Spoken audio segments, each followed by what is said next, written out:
The fork moved before anyone touched it. At the head of an empty table, its tines scraped slowly away from the wall and stopped, pointing toward a chair that had waited 300 years.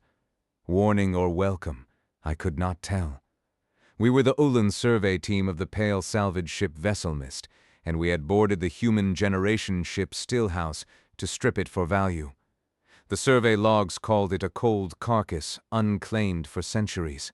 The warmth inside proved them wrong. It was not reactor heat, but the low, even breath of inhabited rooms. Our salt cloud bodies folded through open doors without brushing the hinges. Amber lamps burned without any power signature our instruments could read. I am Kessu-of-Drift, lead surveyor. My shed skins carry my grandmother's grandmother as living pollen, and I know the grammar of death. Broken seals, blind consoles, dust lying gray and undisturbed. Stillhouse spoke another language. Its floors were swept. Its doors stood open. Near the forward hull, a chair had been drawn back from a little table. A bowl of grain, a cup, and a square folded cloth marked the place where a hand had stopped mid-gesture. We drifted deeper. Portraits of hard-boned people watched from the walls. A child's shoe lay on its side, laces loose. Farther on, an open toolbox held every tool in order by size, not wreckage. A household interrupted. The galley was round, built around a long table laid for 12. Each place held a plate, a glass, a folded napkin, and a fork turned toward the wall. Bowls of fruit had shriveled to brown husks. Honey-colored light pooled on the wood, and the filtered air carried ghosts of salt and bread. No Oolun spoke. We had catalogued tombs on 9 worlds, but none had prepared supper. I touched the table with one tendril. The lamp flared. Warmth traveled through the grain beneath me, followed by a measured pattern of light that our pollen understood as images. A sealed garden behind the galley. Pale vines holding their leaves beneath the lamps. A clogged water line, roots still green at their cores. Then came the open doors, the table, and the turned forks. Not words, a list. Veshun raised his scanner toward the hull. The alloy value glowed across its face. Behind the garden glass, one leaf folded in on itself. I pressed against the service hatch and opened the water valve. The pipe coughed hard enough to shake dust from its brackets. One drop struck the soil, then another. Dark wetness spread around the nearest root. The ship answered down the length of its corridors, lamps kindling one after another. In the galley came a faint metallic scrape. The fork at the first place had turned toward the plate. We had come to take what could be salvaged. Instead, we had answered the first chore. The manifest called the ship a dead asset. Its hull was cold, its power cells spent, its registry buried under 3 centuries of bureaucratic silence. We logged the corridors as assets, the staterooms as assets, the table with its 12 chairs as an asset. The Oolun word for property is a dry sound, like salt on a dead leaf. Yet the ship did not behave like property. It kept its doors open. The ship waited. We moved through the main hall, where long counters ran beneath pale glass. Dishes were stacked in neat towers, each rim catching the light. Cutlery lay in lines so exact they looked carved into the wood. A small cloth was folded over a chair back, its creases still sharp. My junior surveyor touched it and shivered. "This is not maintenance," she said. "An invitation." Her shed skin pollen drifted from her shoulders in a fine cloud, and for a moment it glowed faintly around the cloth. We had not touched it. It remembered. The Oolun keep memory in the pollen of our shed skins, tiny living clouds that carry the shape of a life. When we enter a place, our pollen reads the place back. The ship answered with hands. I saw it first on a shelf above the stove, a small jar, half full of something dark and dry. My own pollen brushed the rim and began to hum. In my mind, a human hand appeared, not the sharp hand of the old stories, but a tired hand, broad-palmed, moving with care. It wiped the jar's mouth with a sleeve, then set a spoon beside it. There was no hurry, no fear, only finishing. The crew stopped cataloging. We stood in the warm lamplight and listened to the ship's quiet pulse. The contract said, "Strip it." Every clause was clear. Hull plating, wiring, alloy, sealed cores. The ship was salvage, nothing else. And yet someone had left the kettle filled, mended a tier and a curtain, written a small calendar on the wall in chalk. The days crossed off in a neat, patient hand. The last mark was not a date. It was a loop, a soft circle, like a door left unlocked. We opened the lower deck. There, a room no larger than a sleeping pouch held a row of small boxes. Inside each was a single object, a key, a button, a child's shoe no bigger than a grain of salt, a folded note. The boxes were labeled in the old human script, letters I could not read but understood with my whole body. One label said, "Mother." Another, "Waiting." A third, "Again." My pollen caught the word again and trembled. A human had made a place for each of the gone. Not a monument, not a tomb, just a place. A spot at the table where a hand could rest, where a cup could warm, where a name could be spoken without breaking the air. The crew's hands moved slower now. We recorded the boxes as personal effects, then as household effects, then as something the manifest had no column for. I tried to write a note and found myself using the old human word, home. It felt too large and too small.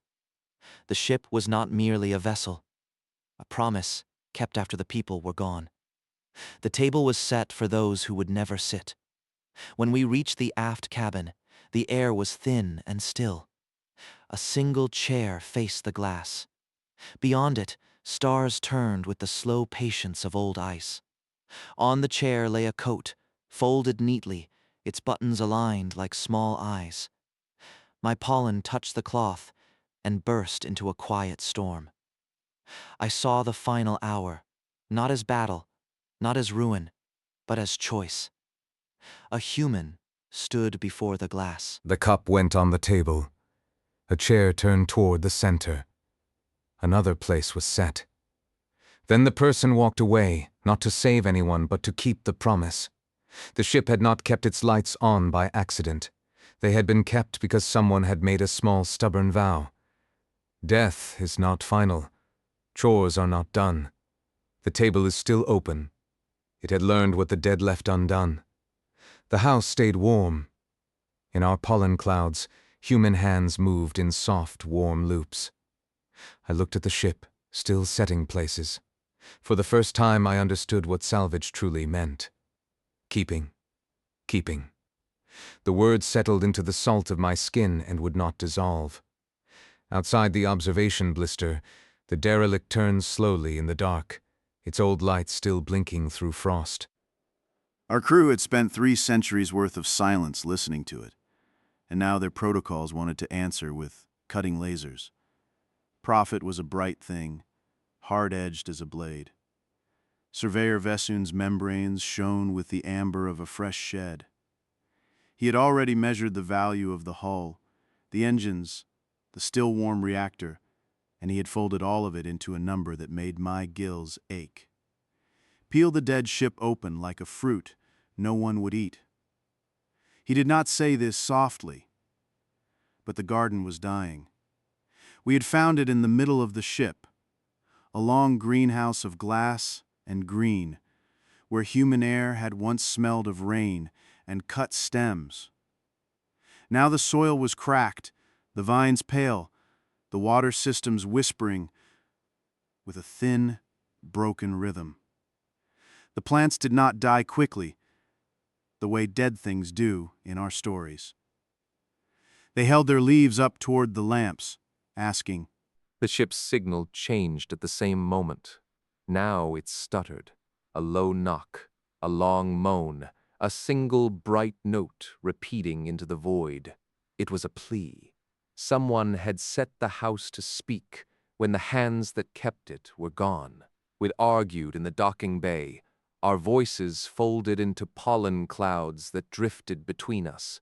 I told them what the pollen had shown me. Human hands moving in warm loops, a coat hung after use, a table wiped, a cup returned to a shelf. Small things, repeated, until they became a kind of prayer. Vesun said the pollen was only memory, not proof. Humans were biological waste, he said, and then caught himself, because even he knew the old words were careless. They were short. They forgot. They died. We are here to take what remains. The ship moaned again. A light blinked in the corridor beyond the greenhouse. Another. The house was leading us inward, not with force, but with the quiet insistence of a place that expected guests. I should have followed protocol. I should have logged the signal, sealed the hatch, and waited for the cutting team. Instead, I stepped toward the table. It was in a small dining room at the end of the garden, a room that had been made for faces, not for machines. The table was set for many. Plates, cups. Dust lay over everything in a soft gray hush, but the places were still open. A chair pulled back, a book left facing down, a coat hook waiting by the door. I took out my hand, not the scanner, not the cutter, but the thin, soft membrane of my own body, and I wiped the table. The motion was strange. The dust came away in a slow ribbon, and the wood beneath was warm. The ship hummed under my touch, a low, grateful sound, as if it had been holding its breath.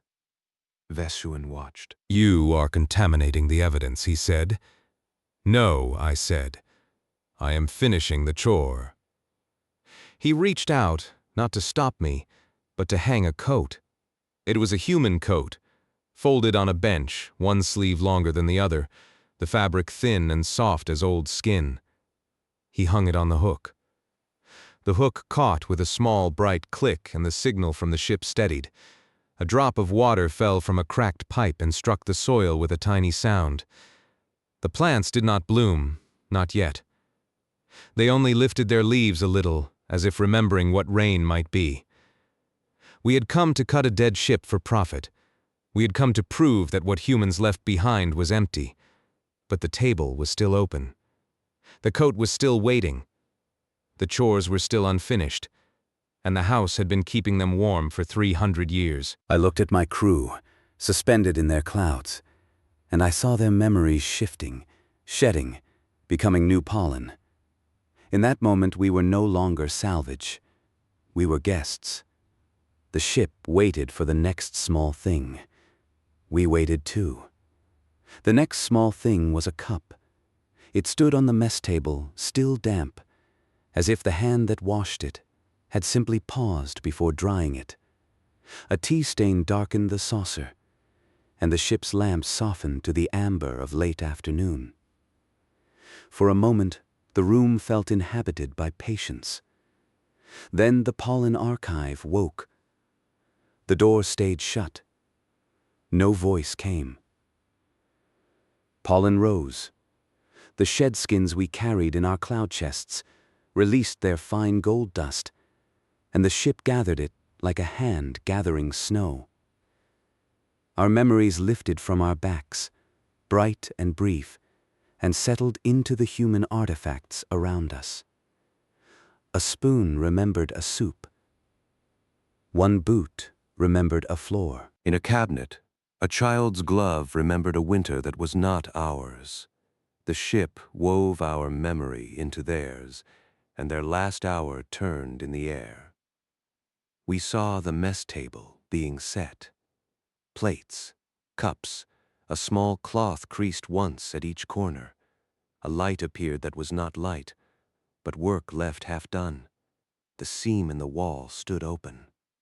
One side of a rail shone. A window had been washed, but not dried. The door was locked from the inside, not against something coming, but in favor of something staying. No terror lived in the images. Nothing ran. The humans had not fled. They had arranged. A hand moved through the bridge, cup in one palm, and patch kit in the other. Its attention did not go to the stars. It went to the floor, the ceiling, the places where a crew might stumble. The hand knelt. Tape met the carpet with steady fingers, then stopped halfway, a white line ending exactly where the next hand would find it. At the engine heart, another presence listened. A palm pressed the casing, the wall, the door seal. From the archive came a voice, wordsless, shaped short and warm and repeated. The words were chores. Check the water. Keep the lights. Set the table. Leave the lamp on. If someone comes, do not let them think the house is dead. They sealed the ship. Not with fear, but with the care of people closing a letter. The hatch hissed. Outside, the door locked. A second door, inside, was left ajar, just enough for a stranger to see that the room beyond was clean. Down the corridor, a row of boots stood neatly, toes pointed toward the future. In the nursery, a small chair sat beside a window, and on its seat lay a single button, waiting to be sewn back into a coat that no longer had a wearer. The archive showed us the choice plainly. The ship was dying, or the region was, or the crew had simply run out of tomorrow. It did not matter which. They had made the house into a living letter. Their bodies were gone from the story. Only their care remained in the lights, the dust, the patient warmth. The intention stayed warm as tea. They had sealed themselves not into a tomb, but into a home. The crew had become the letter, and the unfinished chores were the key, waiting for hands that would not stop at the edge. We stood in the mess hall, and the ship asked us to answer. The cup on the table was still damp. Its saucer held a ring. Above the window, a lamp burned, but the glass itself was not dry. A cloth lay folded beside the sink. One corner was loose. It waited for a hand that knew how to make a corner meet. My crew shifted in their salt clouds. Their pollen drifted, remembering. I felt my own shed skins loosen, not from fear, but from recognition. We had come for salvage, for parts, for proof that something had once been valuable. The ship had given us something else, a place to be useful, a way to be kind to the absent. I lifted the cup. It was warm.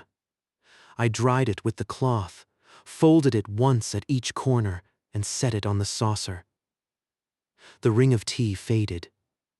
Light softened, then brightened, as if the room had exhaled. Somewhere deep in the ship, a door clicked. The sound said, neither open nor closed. It said, waiting, the ship should have been empty. Instead, it was setting places. And for the first time in 300 years, a place was filled. The extra chair was not a mistake. It faced a window with no stars, only a corridor beyond. Its cushion was worn by small knees, its legs wrapped in old cloth. I lifted one edge, and the ship hummed as if I had touched a name. Mara floated beside me, bright with fresh pollen. She had shed again in the quiet, and pale flakes of her old skin drifted around her like snow that remembered. She set the chair back exactly where it had been, and the hum steadied. We had come as salvage. Salvage means something can be taken. This ship had been waiting to be finished. In the lower hall we found the dishes. They stood in a rack, still wearing the faint mineral ghosts of meals. No one had washed them in 3 centuries, and the stain had dried into tiny rivers. I filled a basin with recycled water. The Oolun do not eat as humans did, but we learned to mimic the motion, the scrub of cloth, the patient rinse. When the last plate was clean, the rack closed and a wall opened onto a skin garden. Human skin had been pressed into shaped pots, not for flesh, but for the pollen of memory. Each leaf was a thin record of laughter, work, weather, and names. Here the plants were thirsty, the water lines had failed, and the memory pollen had dried to a whisper. Mara took a flask of brine and pressed it to the roots. I took another. We watered the dead in the way their house had been waiting to be watered, and the leaves flushed from gray to green gold. The blooms opened into sounds.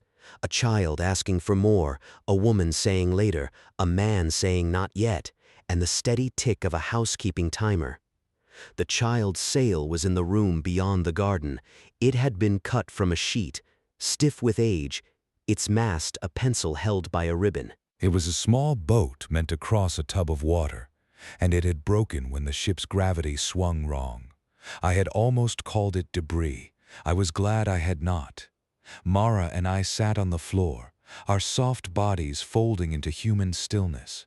She gave a thread of pollen silk from her new skin. I gave a strip of cloth from a uniform that would never be worn again. We stitched the sail to the mast, and we did not fix it perfectly. We fixed it the way a parent would, with a slightly crooked seam, because the child would have liked the wobble. When we set the boat in the basin, it waited. Then a current from the cleaned water lines moved the surface, and the sail caught the breath of the house. It crossed the basin. It turned once. It came back to the side, where a small hand had once pushed it away. The dishes were clean. The garden was watered. The sail was mended. The chair was saved. Still, the deep door did not open. We stood in the long hall listening to our own breathing, and I understood that we had been doing the chores but not the last one. The last one was to leave the place, not to remove the chair, not to archive it, not to measure it for the Museum of Dead Worlds, to leave it as if the one who had sat there might return tomorrow and the house had not forgotten the shape of absence. A small lamp above the chair turned on by itself, the kind children use when the dark is a story, not a threat. Then the deep door opened with the ordinary creak of a home, as if someone had finally stepped through after a long errand. Beyond it was not a cargo hold or a reactor. It was a nursery. Cradles stood in a row, each one sealed, each one holding a child in the still sleep of deep preservation. Their hearts were slow, their breath thin, their lives kept in a cold that had outlived the stars outside. The final hour had not been a disaster. Not only, it had been a choice. The adults had known the ship could not carry everyone. They had not hidden it in code. They had made the nursery ready, set a place for the child who had already gone, and kept the house in order so the children could wake into a world that still remembered how to feed them, wash their bowls, mend their toys, and save their chairs. I looked at Mara. Her shed skin flakes drifted up into the lamplight, glowing like 1,000 small memories. We store the dead in pollen. Humans had stored the dead in chores. They had folded the gone into the daily work, so that love would not need a body to continue. The ship had not been empty. It had been a promise, kept for 3 centuries, waiting for anyone kind enough to finish the dishes and not throw away the extra chair. I sat in the extra chair. It was small, and it did not fit me, but I kept my hands still and my breath quiet. Across the room, the preserved children slept on, and the mended sail rocked gently in its basin. The house held them. The house held us. The house at last was not still. The chair creaked, not against me, but against the air I had borrowed. I could feel the grain of the human years in it, the software where someone small had sat and waited for breakfast. The table had a place there too. A cup, a spoon, a folded napkin with a faint blue wave. No one would drink from it. That was the point. The house had learned that a place set is not a promise of return. It is a promise that the living will not let the table go bare. I lifted one hand. The salt cloud around my shoulders stirred, and fine pollen fell from a shed skin, 1,000 tiny lamps. It drifted to the table and settled on the napkin.